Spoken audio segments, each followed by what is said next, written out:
विश्व परिस्थिति जटिल झन्झटिल बन्दै गएको देखिन्छ। मानिसमा देखिनुपर्ने बढ्नुपर्ने मानवीय गुणहरू कतै ह्रासोन्मुख बन्दै गइरहेका त होइनन् भन्ने शङ्का र अन्योल जताततै देखिँदैछ। ईर्ष्या, डाह, स्वार्थ एवं अहङ्कारको खेती भरमार बढ्दो छ। पञ्चशीलका कुराहरू सिद्धान्तमा सीमित छन्। दया, माया, करुणा, स्नेह, प्रेम भन्ने कुरा पनि देखावटी र आडम्बरी रूपमा परिणत भएका हुन् कि जस्ता भएका छन्। व्यक्ति व्यक्ति स्वार्थमा, समाज स्वार्थमा, राष्ट्र स्वार्थमा अल्मलिएका देख्दा अब उदारता, विशालता एवं कल्याणकारी भावना कहाँ देख्न पाइने हो जस्तो भएको अनुभूति के तपाईँ गर्नुहुन्न? यसमा धर्म, राजनीति, कार्यपालिका, न्यायपालिका, व्यवस्थापिका, समाजसेवा, सुरक्षा निकाय कुनै पनि क्षेत्र अछुतो रहन सकेन झैँ लाग्छ। यस्तो परिस्थितिमा अब के गर्ने? मानिसमा अन्योल र आशंकाको जग मजबुत हुँदै गएको छ, जुन हुनु नपर्ने थियो। सुख, शान्ति र आनन्दको उपाय के होला भनेर मानिस नानाविधि विकल्पहरूको खोजीमा हर तरह जुटिरहेका छन् जस्तो लाग्छ। यसैको परिणति हो कि विविध किसिमका भौतिक सुविधाका साधनहरूको पहुँचमा मानिसहरू नजिकिँदै गएका छन्। ढिलो चाँडो सबैतिर त्यस्ता साधनहरू पुगिराखेको छ पनि। नवसृजित साधन र सुविधाको परिप्राप्तिको लागि मानिसहरूमा होडबाजी नै चलिरहेको छ। कुनै बेला कसले अमुक साधनको प्राप्ति गर्ने भन्नेमा कतै पछाडि पो परिने हो कि भन्ने त्रास व्यक्ति व्यक्तिमा पल्पिँदो छ। चाहिए पनि नचाहिए पनि भिन्न भिन्न प्रकारको साधन र प्रविधि प्राप्तिको लागि यति विधि व्याग्रता छ कि के भन्ने। तन मन धन नै एक किसिमले भन्ने हो भने त्यसैमा समर्पित छ मानिसहरूको। रुपियाँ पैसाले तिनको प्राप्ति हुने यथार्थताले गर्दा मानिसहरूको अधिकांश ऊर्जा, श्रम, शक्ति सबै तिनको जोर जाममा व्यतीत भइरहेको छ। यस परिस्थितिमा आत्मिक चिन्तनको, सहृदयताको, मानवताको उत्कर्षका विषयहरू कसरी प्रस्फुटित हुन सक्छ? विश्वमा अहिले भएकै यही हो, जसको कारण अमानवीयता पराकाष्ठमा पुग्दैछ। अनेक संसाधनहरूको आविष्कार र सुलभताले विश्वलाई एउटा गाउँ जस्तो बनाइसक्यो। भूमण्डलीकरणलाई अब कसैले रोक्न सक्ने अवस्था छैन। मात्र कुन विषयलाई कुन परिमाणमा बढ्न दिने या नदिने, विश्वको अस्तित्वको लागि खतरा हुन सक्ने कुरा के छ, त्यसलाई पहिचान गरी नियन्त्रण गर्न सकियो भने मात्र पनि ठुलो कुरा हुने अवस्था आइसकेको प्रति चनाखो हुनुपर्ने स्थिति देखिँदैछ।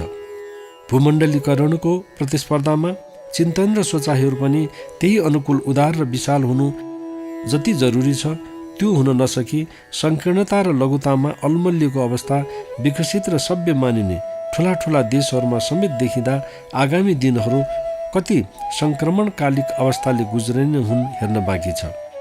सङ्क्रमणकाल निकै कष्टकर र पीडादायी हुने हुन्छ, त्यो सबैले जाने बुझेकै कुरा हो। भौतिकताको उत्कर्ष त भयो, विज्ञान र त्यसका अनेक प्रविधिहरूको चमत्कारिलो रूप जनसमक्ष आयो, तर त्यसै अनुसारको विचार, चिन्तन र धारणामा उदारता, विशालता र दिव्यता आउन नसक्नाले जीवनलाई अझ कष्टप्रद तुल्याउँदै रहेछ भनी अनुभूति गर्ने अवस्थामा मानिस कहिले पुग्ने होला उदेक लाग्छ। भूमण्डलीकरणको महत्त्वलाई बुझेर सदुपयोग गर्ने दिशामा सबै लाग्ने हो भने यसबाट हुनसक्ने फाइदा पनि त्यत्तिकै हुन सक्ने स्थिति छ। तर यसलाई सही मार्गमा दिशा निर्देश गर्न सकिएन भने पछुताउनु पर्ने अवस्था पनि त्यत्तिकै खतरनाक हुन सक्छ। मानवीयतालाई सही ढङ्गले परिभाषित गरेर त्यसमा निखार ल्याउने तुल्याउनु आज सबैभन्दा बढी आवश्यकता देखिएको छ।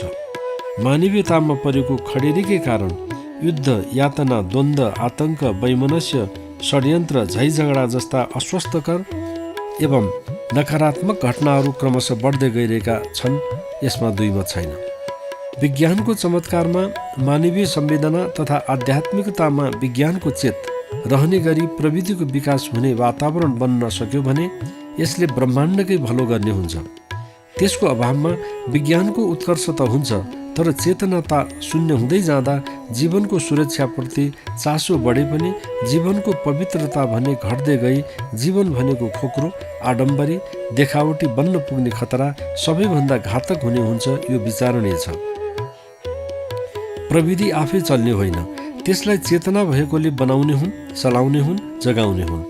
विश्वलाई हामी के दिन्छौँ त्यही पाउने हो। शान्ति, सद्भाव, अनुशासन, अहिंसा, न्याय, सत्य दिन्छौँ भने त्यही पाउँछौँ। त्यसको विपरीत गयौँ भने नकारात्मकतालाई बाहेक केही पाउन सक्ने छैनौँ। यो त त्यस्तै कुरा हो कि जे रोप्छौँ त्यही फल पाउँछौँ, किनभने प्रकृतिको नियमै यस्तो छ। व्यक्ति, परिवार, समाज, राष्ट्र र विश्वकै लागि यही नियम लागू हुन्छ। यो नियमले कसैलाई परपक्ष गर्दै गर्दैन। सृष्टिकर्ताले सबैका लागि पुग्ने गरी जमिन दिएको छ, तर बलियो राष्ट्र होस् कि धनी या गरिब राष्ट्र, आफूसँग भएको खाली बन्जर भूमि नै समेत पनि कसैले धावा बोल्ला कि भनी च्यापेर बसिरहेको हुन्छ। कतै खाली जग्गाको रैलो बैलो, कतै एक टुक्राको लागि छटपटाट छ, कतै खानेकुराको छेलो, कतै एक घाँसको लागि तडपाई छ। साँचो भूमण्डलीकरण त्यतिखेर मानिनेछ जुन बेला एक देशको मानिस कुनै अपवाद बाहेक अर्को देशमा उसको इच्छाअनुसार सजिलै बस्न, डुल्न, हिँड्न पाउने अवस्था हुनेछ। जति नै राष्ट्र भए पनि त्यो केवल सामाजिक सङ्गठन र व्यवस्थापनको लागि हो भन्ने भूमण्डलीकृत उदार मानसिकता 21औं शताब्दीको सबैभन्दा ठुलो उपलब्धिको रूपमा आउन सक्नुपर्छ। किनभने विश्वै मेरो देश हो भन्ने उदार दृष्टिकोण हरेकको मनमा पल्लवित र पुष्पित हुने र त्यही अनुसारको विश्व नागरिकको चेतना आउन सक्यो भने बल्ल सही भूमण्डलीकरणको अवस्थाको सृजना हुनेछ, जुन मानव मात्रको लागि स्वर्णिम युगको सूत्रपात सरह हुनेछ। यसको लागि जबसम्म तयार हुन हिचकिचाइरहनेछौँ र उही परम्परावादी धेरथोरको सामन्तवादी संस्कारलाई च्यापेर बस्छौँ, तबसम्म विश्वमा देखिएका भोकमरीको समस्या, शरणार्थीको समस्या, गरिबीको समस्या ज्यूका त्यो रहिरहनेछ भन्ने कुरामा विमति हुन सकिन्न। धनी राष्ट्रले गरिब राष्ट्रहरूलाई चारा छरे जस्तो किसिमले दिने सहयोग, अनुदान अबका दिनमा औचित्यविहीन बन्दै नजाला भन्नु छैन, न अल्पकाल न दीर्घकाल। यसबाट कुनै पनि देशको दिगो उन्नति र प्रगतिका लागि प्रभावकारी भूमिका निर्वाह गर्न सक्दैन भन्ने कुरा विगतको इतिहासले देखाइदिइसकेको छ। विश्व राजनीतिको विहङ्गम परिदृश्यपट्टि दृष्टि लगाउँदा राजनीतिको सूत्र नै टुक्र्याउने, फुटाउने, टुटाउने जस्तो बन्दै गएको छ। चाहे त्यो वादको नामले होस्, चाहे त्यो धर्म, सम्प्रदाय, जात जातिको नामले होस्, चाहे भूगोल र संस्कृतिको नामले होस्। फुटाहु र राजगर को सिद्धान्त राजनीतिको हरेक तह र तब्कामा बढ्दै गइरहेको छ, जहाँसुकै होस्, जुनसुकै देशमा होस्। यसले गर्दा राजनीतिक चेतनता त बढ्यो, तर मानवीयता बढ्न सकेन। प्रविधिको विकास र उन्नति त भयो, तर सुख शान्ति र आनन्दको पहुँच टाढिँदै गयो। भ्रातृत्व, प्रेम, मैत्री, सद्भाव बिलाउँदै गयो। यसलाई विडम्बना नभनेर के भन्ने? एकातिर भूमण्डलीकरणलाई भित्र्याउँदै जाने, अर्कोतिर सिमानाको लागि रखवारी गर्न अरबौं अरब मात्र होइन, कतिपय देश खरबौं खरब रुपियाँ हात हतियार र सुरक्षाको लागि खर्च गर्छ।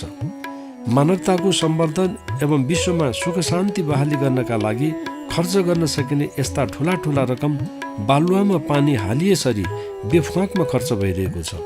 एक देशले अर्को देशको सिमाना उल्लङ्घन नगर्ने, संहितामा रहेका कुनै राज्य अलग हुन चाहेमा विश्वव्यापी नियमअनुसार नयाँ राष्ट्र बन्न सक्ने बाहेक कुनै देशको सीमा अतिक्रमण गरेर आफूमा विलय गर्न नपाउने परिपाटीको सुरुवात मात्रै गर्ने हो भने आज विश्वमा देखिएका अधिकांश समस्या निराकरणको बाटोतर्फ लागेर मानिसमा अमन चैन र शान्तिको बाटो सर्वसुलभ हुने स्थिति छ। यसबाट सीमाको लागि र सीमा सुरक्षाको लागि भइरहेका साना ठुला सबै देशको अनगिन्ती खर्च कटौती भई व्यक्ति निर्माण, समाज निर्माण, देश निर्माण र विश्व निर्माणको महान कार्यमा लगाउन सकिने बृहत मार्ग प्रशस्त हुने प्रबल सम्भावना देखिन्छ। साँचो अर्थमा वसुधैव कुटुम्बकम अर्थात् सारा विश्व नै एक परिवार हो, आफू पनि बाँचौँ अरूलाई पनि बचाउँ भन्ने अवस्थाको सूत्रपात उदारता, विशालता र विस्तीर्णताको सही कार्यान्वयन बिना कसरी सफल हुन सक्ला? यो विचार र भावनालाई जति फैलाउन सक्छौँ त्यति भूमण्डलीकरणको लागि सही मलजल हुन सक्छ। हरेकको मनमा एक अर्को प्रति, चाहे त्यो व्यक्ति होस् चाहे देश, शान्तिको कामना, कल्याण र हितको चाहना अन्तर्हृदयदेखि नै उर्लिन सके भूमण्डलीकृत भावनाको विकास हुन गई मानवताको साँचो रूप देख्न पाइने दिन नजिकिनेछ। किनभने यो आजको युगको अपरिहार्य आवश्यकता पनि हो।